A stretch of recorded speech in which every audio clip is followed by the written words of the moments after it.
Hi friends, ఈ వీడియోలో అయితే ఒక పూదోర పీప్ ఏ విధంగా తయారు చేస్తాను నేనైతే చూపిస్తాను ఫ్రెండ్స్.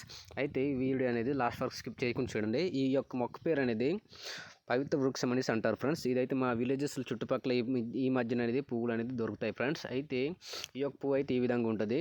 దీని యొక్క లోపల భాగం నుంచి ఒక పొరని తీయాలి ఫ్రెండ్స్. చూసారు కదా, లోపల అనేది ఒక పొరని తీయాలి. ఈ పొర తీసిన వెంటనే మనకైతే లోపల కూడా ఒక చిన్న పొర కూడా ఉంటుంది ఫ్రెండ్స్. అది తీసి రెండు వైపులు పట్టి నాలుగు మధ్యలో అయితే పెట్టాలి ఫ్రెండ్స్.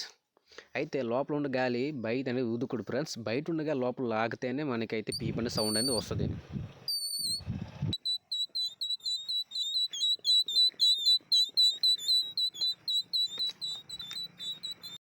చూసారు కదా ఫ్రెండ్స్, మా చిన్నప్పుడు అయితే ఈ విధంగా అయితే ఈ పీప్తోనైతే ఆడుకునే వాళ్ళం. మీరు కూడా ఈ విధంగా ఆడుకునే ఉంటే కామెంట్లో అనేది రాయండి ఫ్రెండ్స్.